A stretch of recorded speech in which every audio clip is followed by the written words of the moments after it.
minasyaitonirrajim. Bismillahirrahmanirrahim. Assalamualaikum warahmatullahi wabarakatuh. Alhamdulillahi rabbil alamin. Alhamdulillahilladzi khalaqas samawati wal ard wa ja'ala az-zulumati wan nur. Nashhadu an la ilaha illallah wa nashhadu anna Muhammadan abduhu wa rasuluh. Allahumma salli wa sallim wa barik ala Muhammad wa ala alihi wa ashabihi ajmain. Rabbi shrah li sadri wa yassir li amri wahlul 'uqdatam min lisani yafqahu qawli. Ayah ibu, orang tua kami, alim ulama, cerdik pandai, tokoh masyarakat, abang kakak serta adik-adik yang kami sayangi, kami doakan semoga kita semua senantiasa dalam keadaan sehat walafiat. Allah beri kita rezeki yang penuh berkah melimpah ruah, dan kemudian semoga Allah kokohkan iman istiqomah kita sampai nanti kita kembali menghadap Allah Subhanahu wa taala. Amin ya rabbal alamin. Bersyukur kita kepada Allah dengan mengucapkan alhamdulillah, sampai pagi ini masih Allah hidupkan kita, masih Allah sehatkan kita, dan masih Allah kokohkan iman dan istiqomah yang ada di dalam lubuk hati sanubari kita, sehingga dengan iman dan istiqomah yang masih ada, alhamdulillah masih bergetar hati untuk mendengarkan seruan azan. Alhamdulillah masih bergerak kaki untuk melangkah menuju rumah Allah Ta'ala. Alhamdulillah masih cinta kita untuk hadir dalam majelis ilmu nan mulia. Rasulullah SAW bersabda, man salaka tariqan yaltamisu fihi ilman sahalallahu bihi tariqan ilal jannah. Siapa yang kakinya mudah melangkah hadir dalam majelis ilmu, maka akan Allah mudahkan baginya jalan menuju surga. Salawat dan salam kita doakan semoga senantiasa tercurah untuk kekasih kita baginda nan mulia Nabi Muhammad sallallahu alaihi wasallam.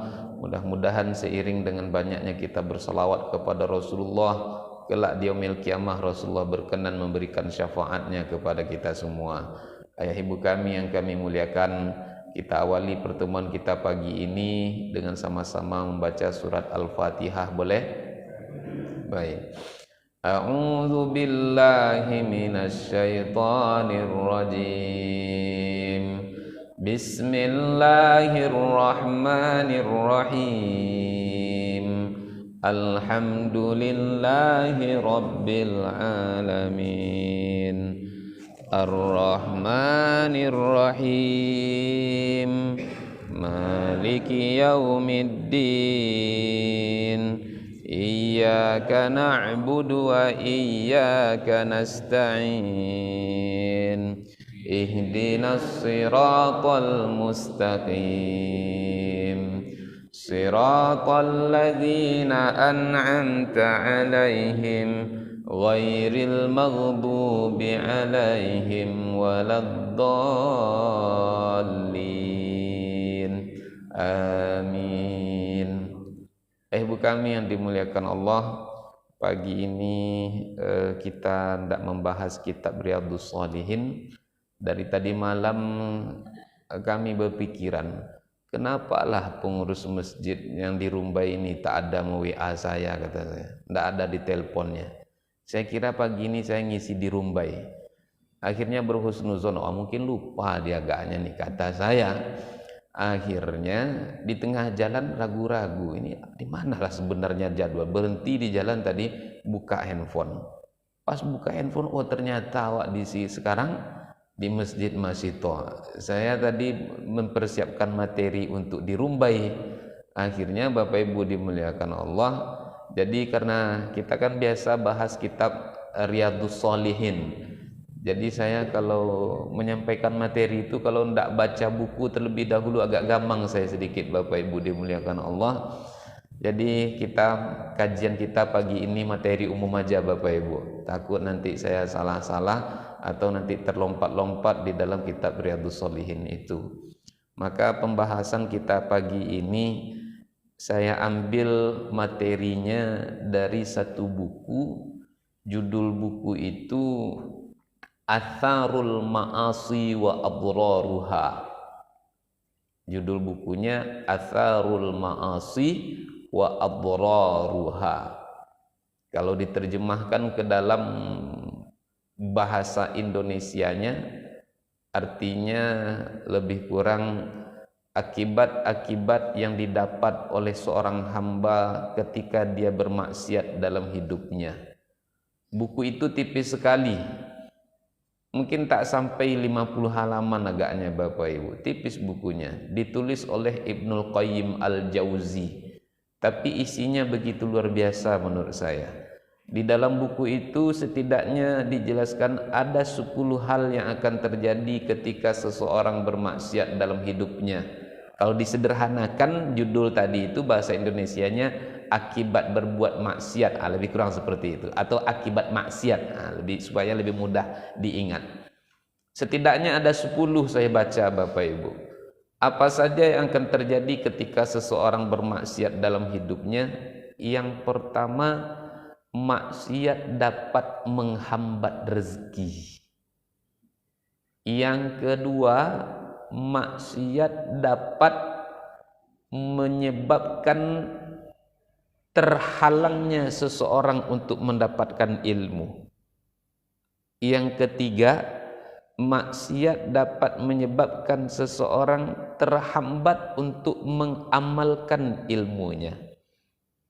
Yang keempat, maksiat itu dapat mengundang malapetaka, bencana ataupun musibah. Yang kelima, maksiat dapat menyebabkan seseorang tersiksa di dalam kuburnya.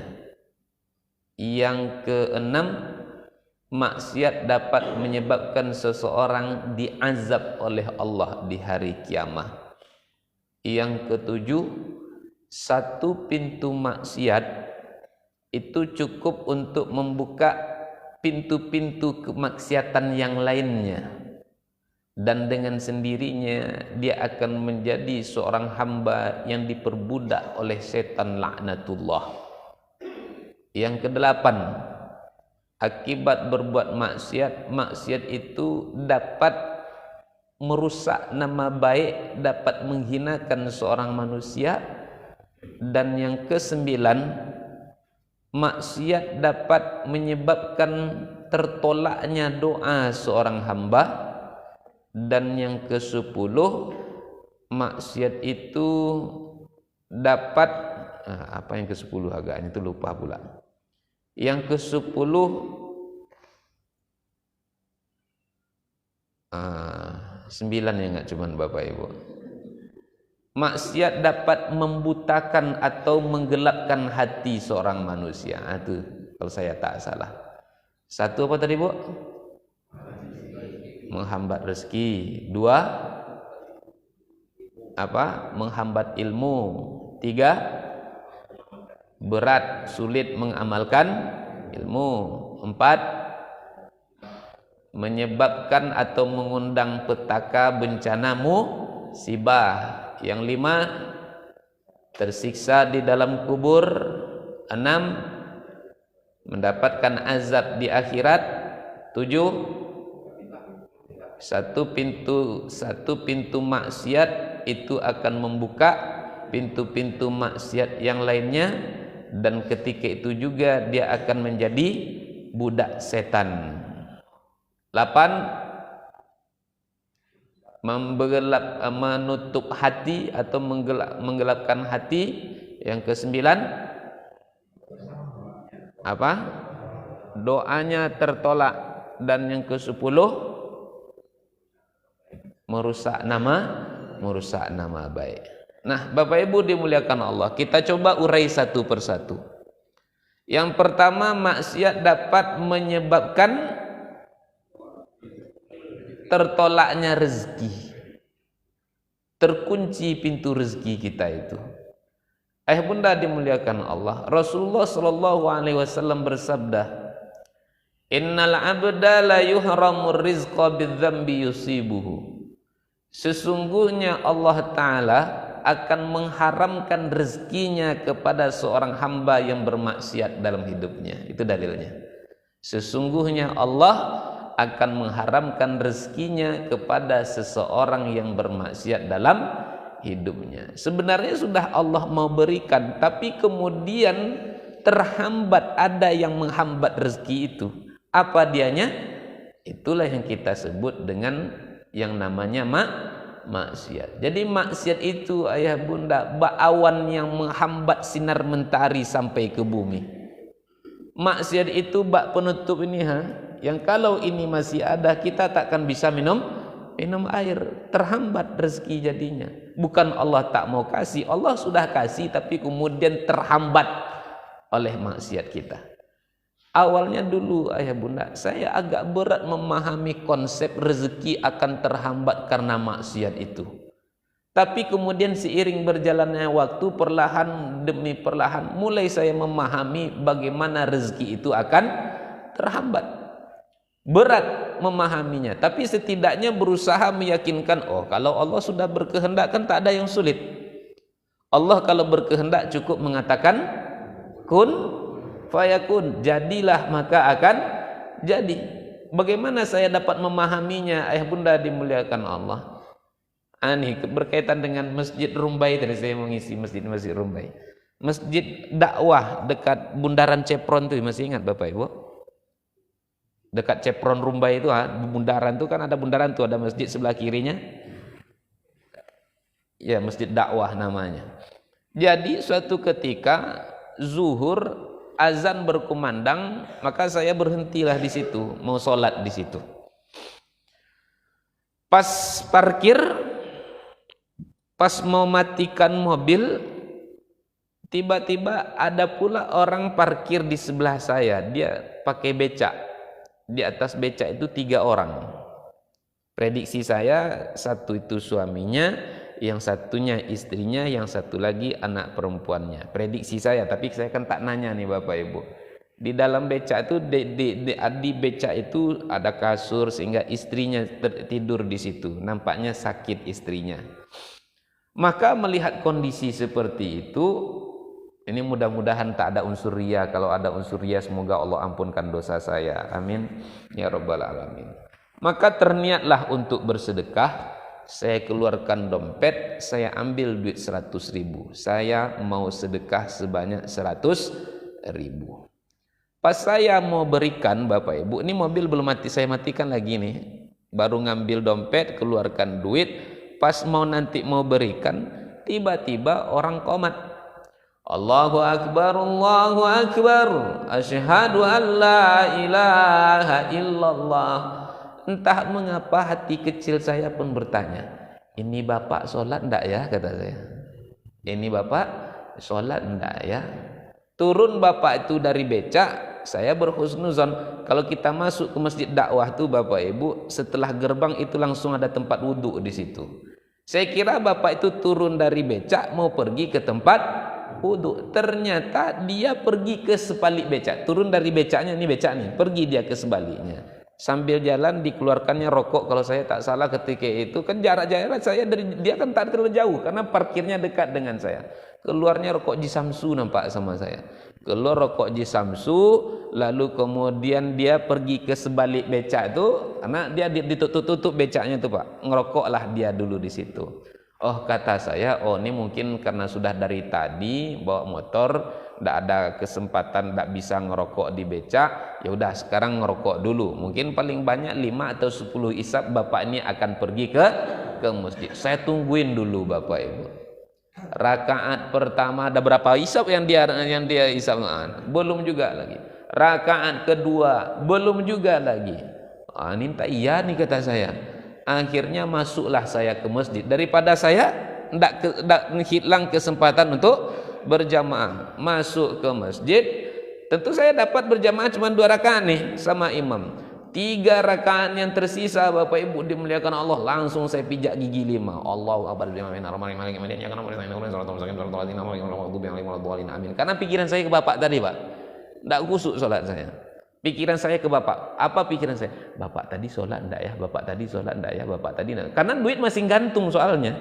Duit yang 100 tadi belum saya berikan. Harapan saya Bapak Ibu dimuliakan Allah, setidaknya ketika assalamualaikum warahmatullahi kanan, assalamualaikum warahmatullahi kiri, saya mendapati dia di sebelah kanan saya. Karena posisi saya sebagai masbuk.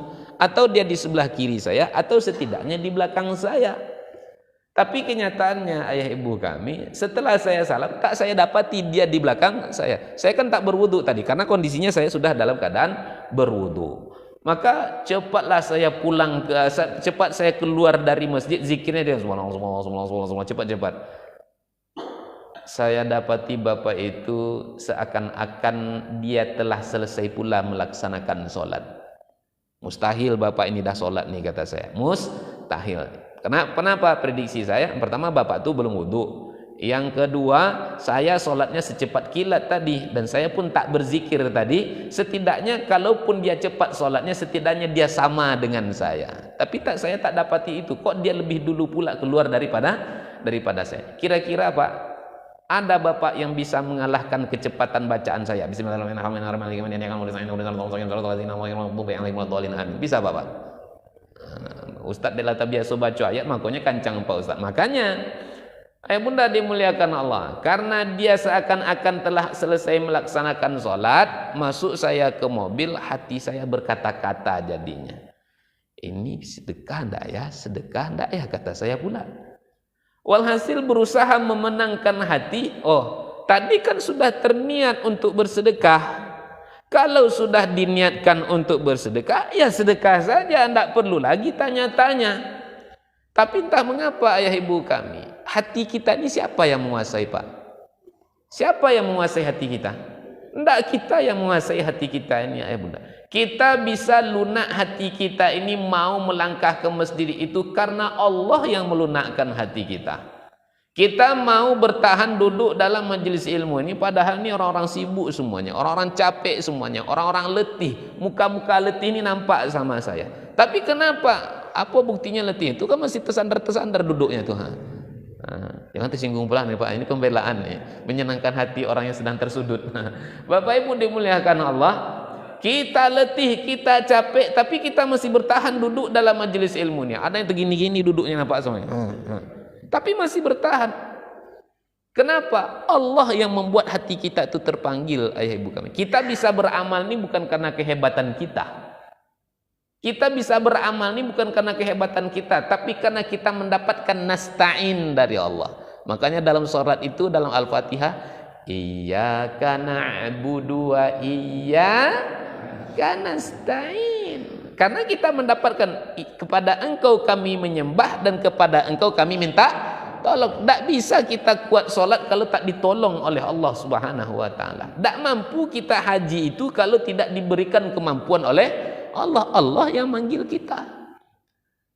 Maka ya bunda, qalbul insan baina yaday rahman. Hati seorang manusia itu ada dalam genggaman Allah Subhanahu wa taala. Sehingga berbolak-baliklah hati saya tadi, ibu kami yang dimuliakan Allah. Sedekah enggak, sedekah enggak, sedekah enggak, sedekah enggak. Akhirnya tetap berusaha, yaudahlah sedekah saja. Tapi nampaknya enggak bisa 100.000 nih kata saya. Kenapa? Kalau nanti 100.000 nanti nengok Ji Samsu yang keluar dari apa itu enggak tahan saya Pak. Nengok Ji Samsu. Bagi saya rokok-rokok Ji Samsu itu kan rokok-rokok menengah ke atas Pak. Kalau rokok-rokok menengah ke bawah, tak perlulah saya sebutkan. Bapak Ibu dimuliakan Allah. Ini nanti awak sedekah 100 nanti langsung dibelinya sepak rokok nanti ini kata saya. Tidak dibelikannya untuk istrinya yang sakit, dibelikannya obat untuk istrinya sakit. Kata hati saya. Maka 1.000 aja lah kata saya. Buka lagi dompet, ambil lagi dompet Bapak Ibu. Saya maunya 1.000. Ternyata karena ujung-ujungnya daripada tidak bersedekah, itu ujungnya Pak. Daripada tak bersedekah sama sekali, ya udahlah 1.000 aja. Buka dompet ternyata tidak ada duit 1.000, 10.000 yang ada cuman. Akhirnya ya udahlah 10.000 aja, mungkinlah inilah rezeki Bapak nih kata saya. Pun saya berikan Bapak Ibu dimuliakan Allah. Sampai sekarang hati saya berkata-kata jadinya. Sampai sekarang hati saya berkata-kata. Awalnya maunya 100.000, kemudian ya udahlah 1.000 saja. Karena duit 1.000 tak ada, yang ada cuman Rp10.000 sampai sekarang pun hati itu berkata-kata, berusaha, ya Allah jadikanlah aku ini hamba yang ikhlas, ya Allah jadikanlah aku ini hamba yang ikhlas, ya Allah jangan ingat-ingat apa yang telah aku berikan kepada orang itu dulu, ya Allah. Ayah bunda yang dimuliakan Allah, dari yang semestinya dia dapat 100.000, sekarang dia dapat berapa cuman? Kalau ada 1.000 itulah yang dia dapat. Terhambat rezekinya jadinya, ayah bunda dimuliakan Allah. Hati saya berbolak-balik jadinya. Apa sebab? Hati kita itu bukan kita yang menguasai. Itulah di antara cara Allah tadi. Cara Allah menghambatkan rezeki, dibuatnya hati saya itu berbolak-balik. Sehingga kan ada satu hadis Nabi yang mengajarkan kita untuk berdoa agar hati kita itu tak bolak-balik. Ya muqallibal qulub, tsabbit qalbi ala dinika wa ala ta'ati rasulika. Ya Allah, zat yang maha membolak-balikkan hati, kokohkanlah hati saya di dalam ketaatan kepada Engkau, ya Allah. Kokohkanlah hati saya istiqomah di jalan agamamu, ya Allah. Lebih kokoh hati saya dengan 10.000 dibandingkan dengan 100.000. Buah dari apa, ayah bunda kami? Karena bapak tadi bermaksiat. Maksiatnya apa? Karena dia tidak sholat. Tidak sholat itu kan maksiat. Tidak sholat itu maksiat, berdosa kalau orang tak sholat itu. Karena sholat itu hukumnya fardu, wajib. Wajib itu apa? Ma yusabu ala fi'lihi wa yu'aqibu ala tarkihi. Wajib itu dilakukan berpahala, ditinggalkan maksiat sehingga dia akan berdosa. Makanya saya dalam khutbah selalu saya sampaikan, ayah bunda, sempat bisa saya selipkan akibat meninggalkan sholat.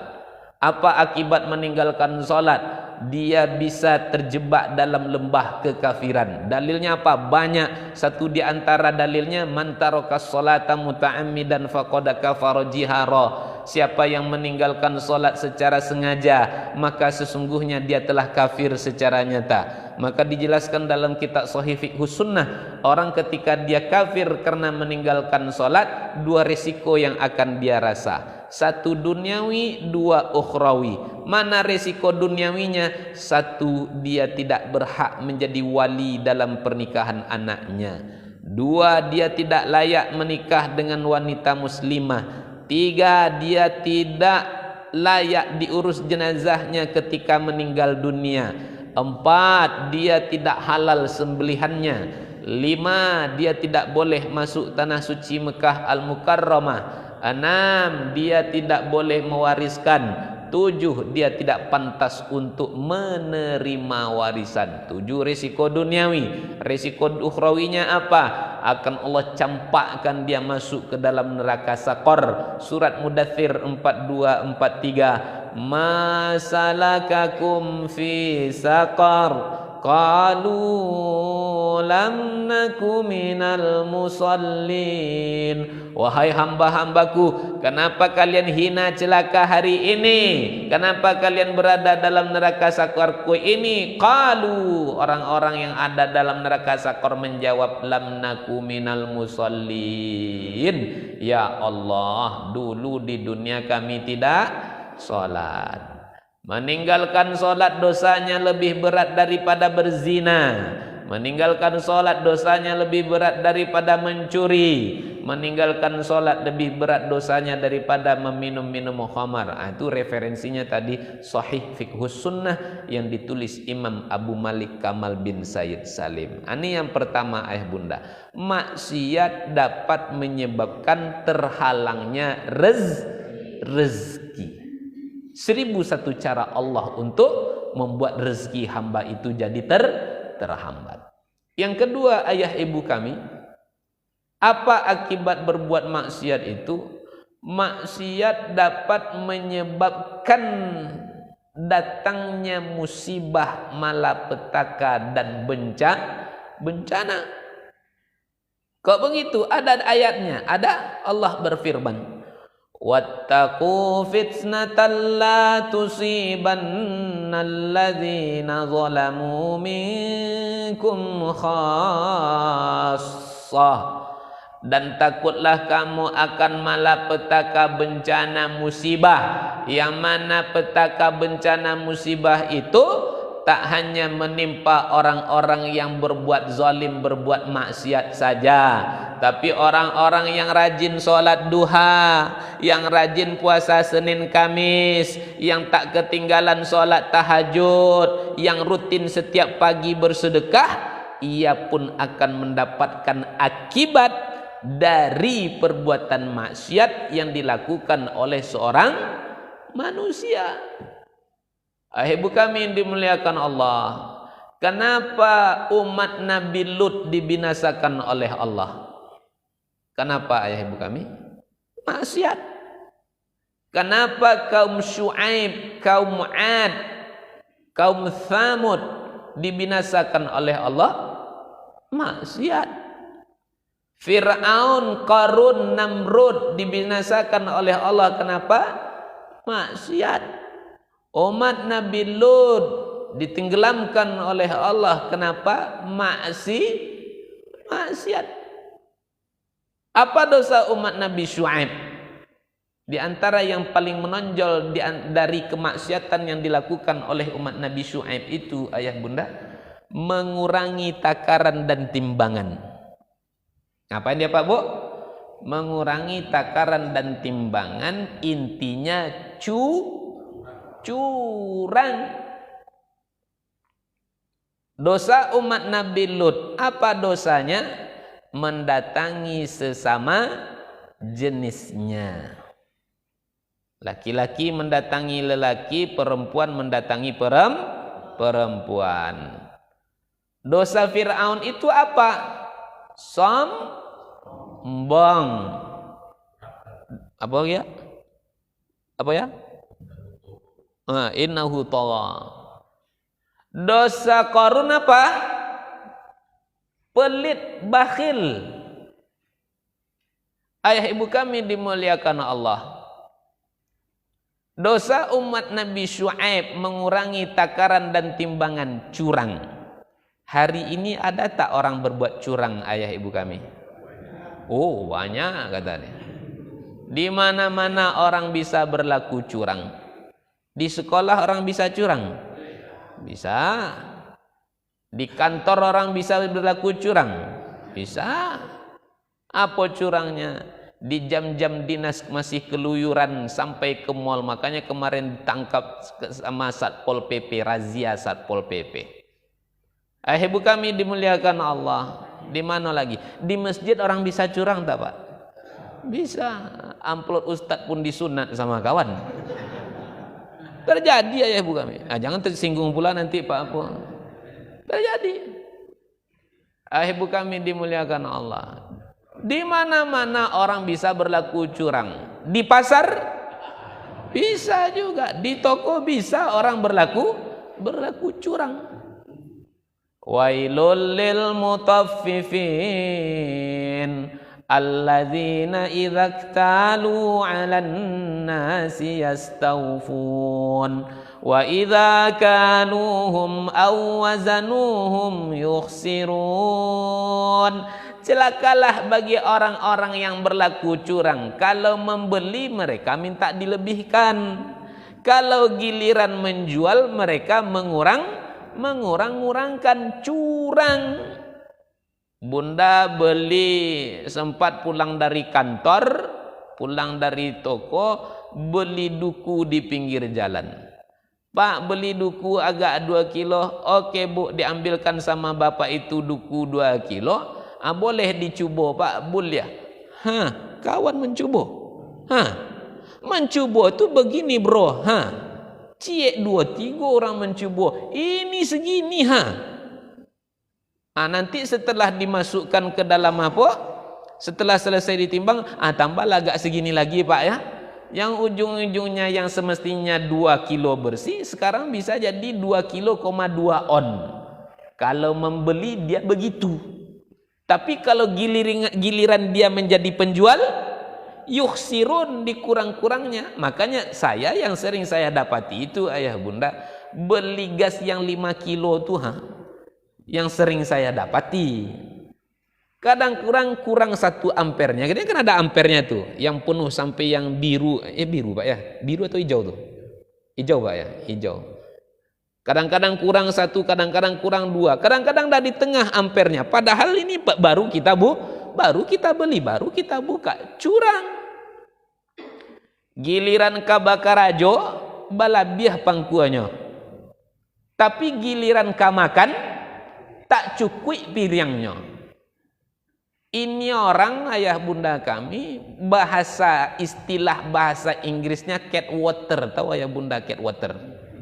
Cat tu kucing, water tu air. Kalau kabakarajo dia lari-lari. Tapi kalau giliran gajian dia datang nomor 1. Marah dia kalau terkurangkan gajinya. Kalau gajinya terkurang dia marah, ngamuk-ngamuk. Tapi kalau giliran kerjanya, kalau bisa jangan bekerja andaknya, makan gaji buta. Curang. Ayah ibu kami, dosa umat Nabi Syuaib ada hari ini? Ada. Dosa umat Nabi Lut? Mendatangi sesama jenisnya.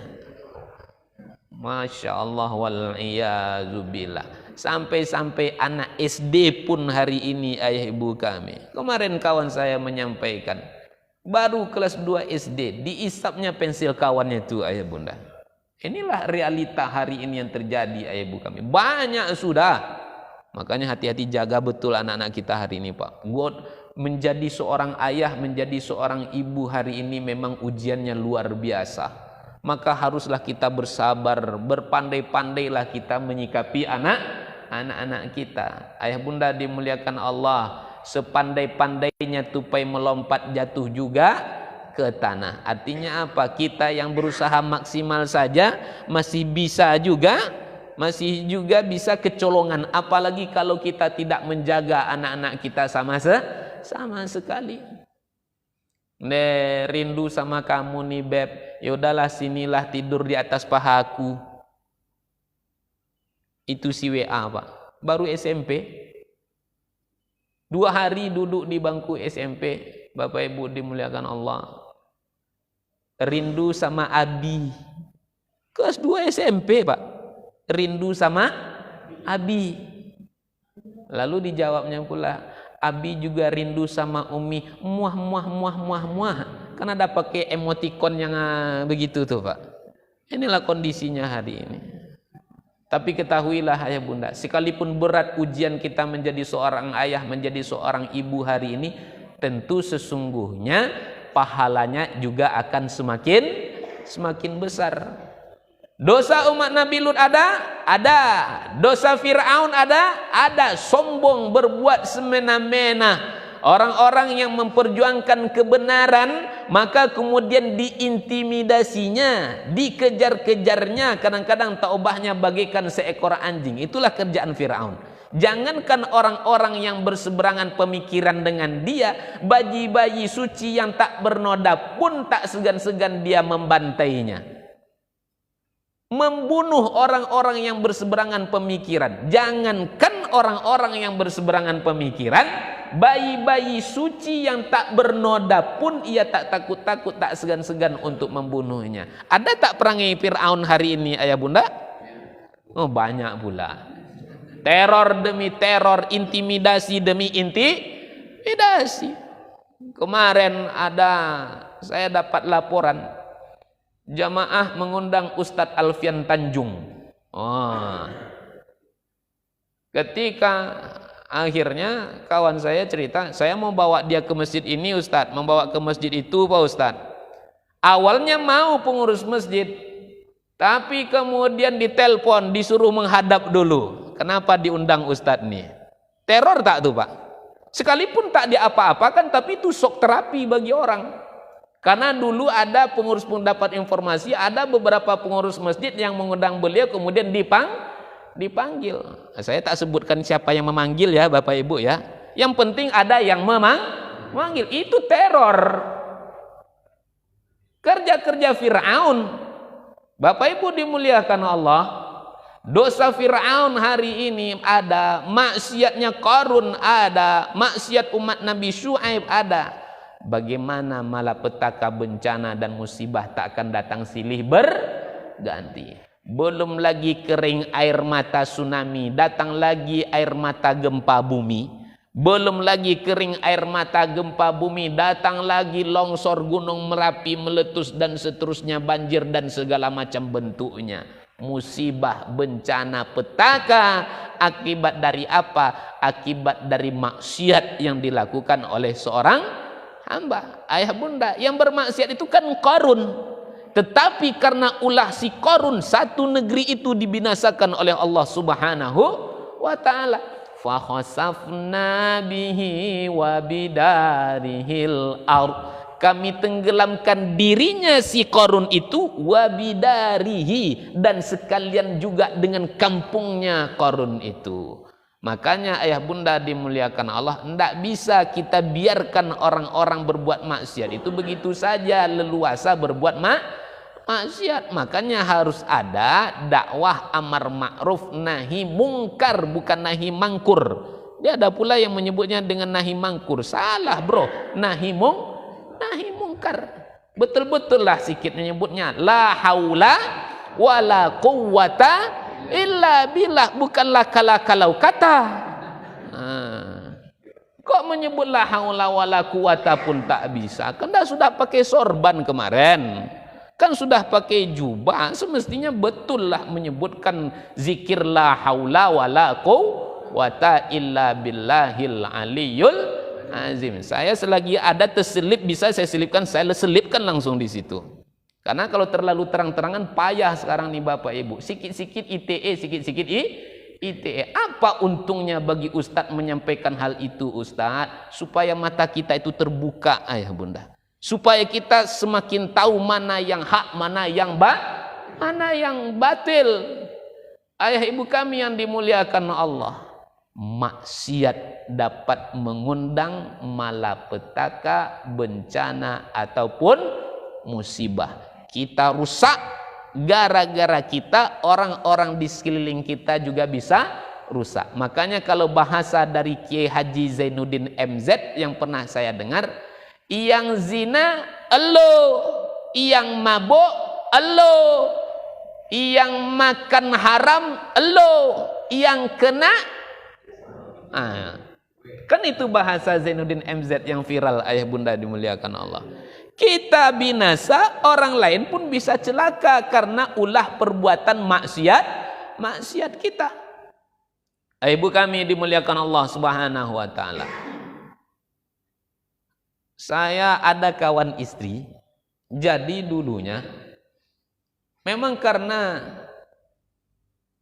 dia punya usaha Pak. Usahanya itu dari yang tidak halal lah intinya, dari riba.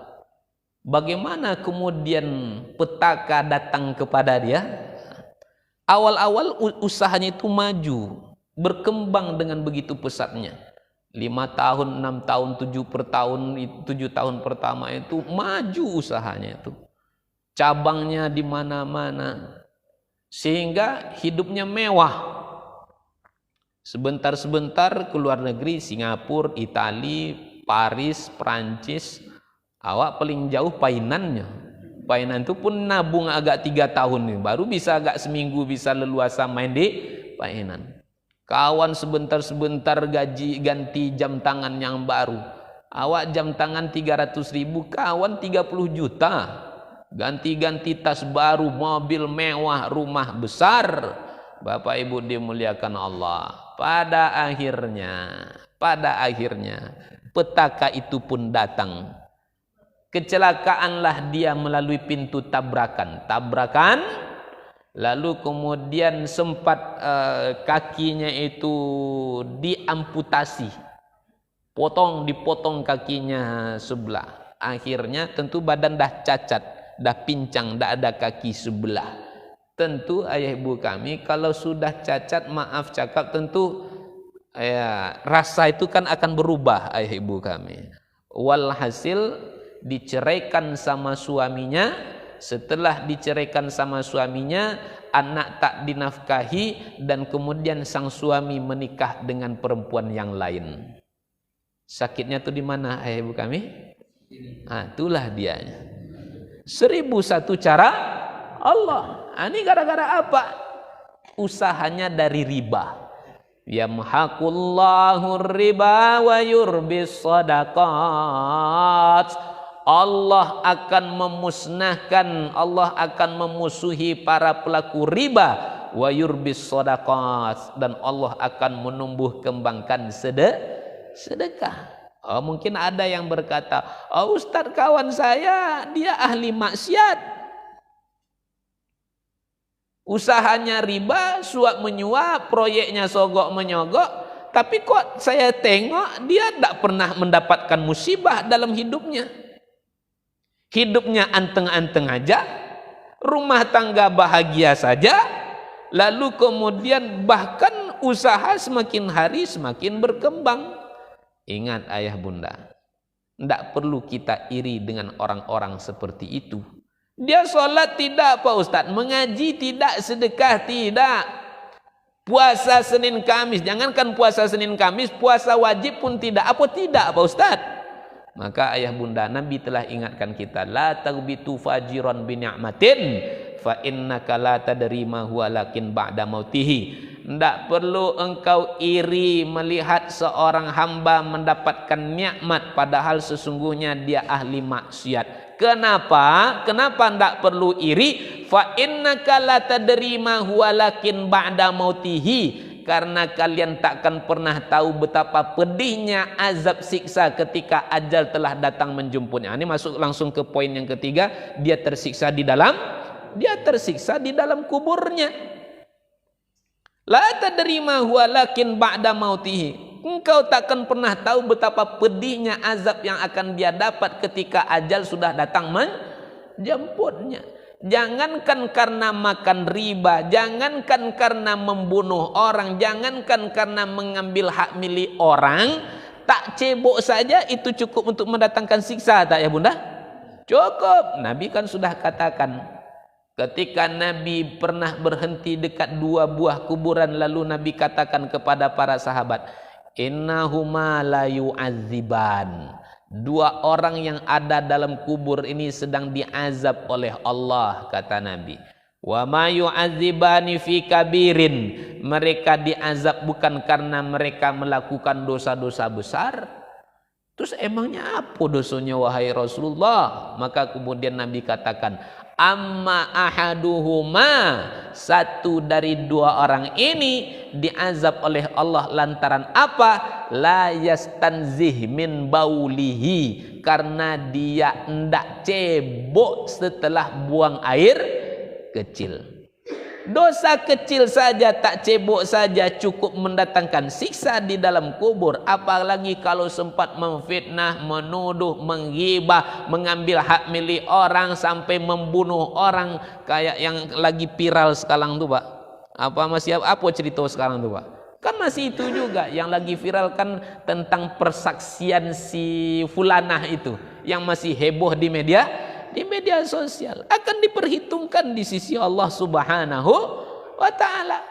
La taghbitu fajiran bi ni'matin fa innaka la tadri ma huwa lakin ba'da mautihi. Tidak perlu iri melihat seorang hamba ahli maksiat tapi tetap mendapatkan banyak nikmat.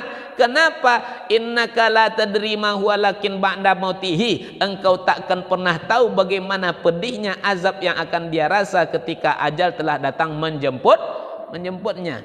Idza ra'aitallaha yu'tid dunya ala ma'asihi ma yuhibbu fa'lam innama huwa istidraj. Apabila engkau melihat Allah Azza wa Jalla membukakan segala kenikmatan dunia kepada seorang hamba padahal dia itu ahli maksiat, ketahuilah kata Nabi, sesungguhnya saat itu dia sedang mendapatkan sesuatu yang disebut dengan istidraj. Apa itu istidraj? Allah tangguhkan datangnya azab. Falamma nasu ma dzukiru bihi fatahna alaihim abwaaba kulli syai' hatta idza farihu bima utu akhadnahum baghtatan fa idza hum mublisun. Ketika mereka telah melupakan peringatan demi peringatan, maka kemudian tak masuk lagi apa yang telah disampaikan itu. fatahna alaihim abwaaba kullasyai, akan kami bukakan segala kebaikan untuk orang itu. Jangan lagi riba tapi masih riba juga, jangan suap menyuap tapi suap menyuap juga, jangan lagi sogok menyogok tapi masih sogok menyogok juga, jangan lagi maling korupsi masih juga maling korupsi, jangan lagi berzina tapi masih berzina. Ketika mereka melupakan peringatan demi peringatan, fatahna alaihim abwaaba kullasyai, semuanya akan kami bukakan, kami berikan, kata Allah. Dia mau harta, dibukakan pintu-pintu hartanya. Dia mau kuasa, diberikan jabatan yang tiada tandingannya, mudah dia untuk mendapatkan jabatan. Tapi ketika itu semua dia dapatkan, akhadnahum baghtatan, akan kami ambil mereka itu secara tiba-tiba, fa idzahum mublisun, maka lalu mereka akan menjadi orang-orang yang berputus asa. Diambil oleh Allah di saat lagi sedang jaya-jayanya, diambil oleh Allah ketika sedang kaya-kayanya, diambil oleh Allah sedang berada pada puncak kekuasaannya. Istidraj. Habis waktu kita nih Pak. Nunggu waktu sholat nih Pak. Ada 5 menit lagi. Baik, terakhir kita bahas ayah ibu kami. Akibat berbuat maksiat itu apa? Yaitu maksiat dapat menghambat ilmu. Ayah ibu kami tentu masih ingat tentang syair yang ditulis oleh Imam Syafi'i, tentang suatu ketika kok beliau menjadi orang yang sulit untuk menghafal, sulit untuk mendapatkan ilmu dari guru, ilmu demi ilmu apa yang dihafal, hadis yang dihafal, ayat yang pernah dihafal, perlahan demi perlahan mulai rontok, mulai berguguran. Sulit dia untuk mengeluarkan, mengucapkan ayat-ayat ataupun hadis yang pernah dia pelajari. Sehingga ayah ibu kami dalam syair itu, kalau kami tak salah, syaqautu ila waqi'an su'il hifzi, aku mengadu kepada guruku Waqi' tentang buruknya hafalanku. Fa arsyadani, lalu guruku itu mengajarkan aku, mengingatkan aku agar tarkil ma'asi, agar aku meninggalkan maksiat. Kenapa?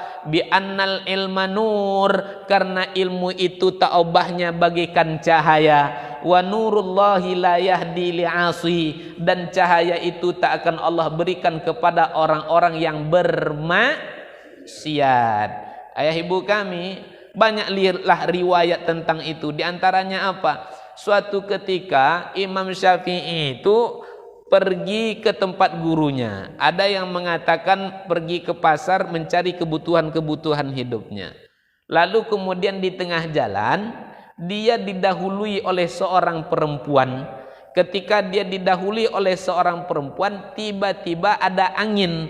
Angin itu menyebabkan gimana Pak? Tersimbah itu bahasa Indonesia tak Pak? Tersingkap Pak ya. Ini bukan bahasa Padang yang di Indonesia kan Pak ya, dari Tasingko nih ya. Nah, pokoknya kita paham lah Pak ya. Tersingkaplah pakaiannya itu, terbukalah pakaiannya sehingga nampak betisnya oleh Imam Syafi'i. Maka semenjak itulah mulai buyar hafalan demi hafalan yang ada di dalam dadanya Imam Syafi'i. 10 tahun sudah hafal Al-Quran. Imam Syafi'i di masa kecilnya sudah hafal kitab Muwatta, kitab hadis yang ditulis oleh Imam Malik. Saking luar biasanya hafalan Imam Syafi'i. Tapi hanya karena nah, ini ingat loh Pak, nih Pak, bukan sengaja melihat, terlihat, itu saja sudah cukup untuk merusak hafalan Imam Syafi'i. Bagaimana dengan kita yang bukan tapi melihat?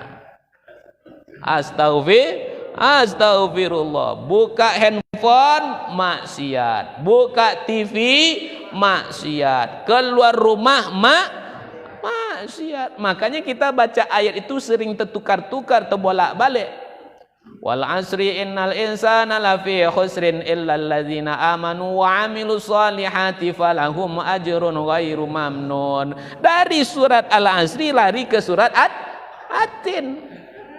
Baca pula surat Al-Kafirun. Qul ya ayyuhal kafirun la a'budu ma ta'budun wa la antum 'abiduna ma a'bud wa la ana 'abidum ma 'abadtum wa la antum 'abiduna ma a'bud wa la ana 'abidum ma. Oh, putar-putar di situ aja lah. Makanya tak selesai-selesai. Ujung-ujungnya karena tak tahu di mana simpangnya, wala ana wala antum lakum dinukum. Nah, itulah ujungnya, Pak. Kita sulitnya menghafal, sulitnya mengamalkan ilmu kita akibat dari apa? Akibat dari maksiat. Maka pada akhirnya ayah bunda dimuliakan Allah, kita ini hamba-hamba yang lemah. Kita ini hamba-hamba yang dhaif. Kita ini hari demi hari hamba yang bergelimang dengan dosa, bermandikan dengan maksiat. Maka kita bermohon kepada Allah, semoga Allah jauhkan kita ini dari segala macam bentuk maksiat. Dengan terjauhnya kita dari segala macam bentuk maksiat itu, mudah-mudahan Allah jauhkan kita dari yang 10 tadi. Amin ya rabbal alamin. Pada akhirnya ayah bunda, sebelum kita tutup dengan salam, ada yang ingin ditanyakan? Ada yang bertanya, Bu? Kalau tak ada, langsung kita tutup dengan berdoa kepada Allah Ta'ala. Tak ada? Na'udzubillahi minasyaitonirrajim. Bismillahirrahmanirrahim. Alhamdulillahi rabbil alamin, wassalatu wassalamu ala asyrafil anbiya'i wal mursalin wa ala alihi wa ashabihi ajma'in. Allahumma ighfir lana dhunubana wa liwalidayna warhamhuma kama rabbawna shighara wa li jami'il muslimina wal muslimat wal mu'minina wal mu'minat al ahya'i minhum wal amwat. Innaka sami'un qaribun mujibu da'wat ya qadiyal hajat ya rahman rahim. Ampunkanlah dosa kami ya Allah, ampunkanlah dosa kedua orang tua kami ya Allah. Sayangilah mereka ya Allah sebagaimana mereka menyayangi kami di waktu kami masih kecil ya Allah. Ya Rabbana, bila ada di antara kami yang sakit, mohon Kau sembuhkan ya Allah. Bila ada di antara kami yang lemah, mohon Kau kuatkan ya Allah. Bila ada di antara kami yang sedang berhutang, mohon beri kami kemudahan agar dapat melunasi semua hutang piutang kami ya Allah.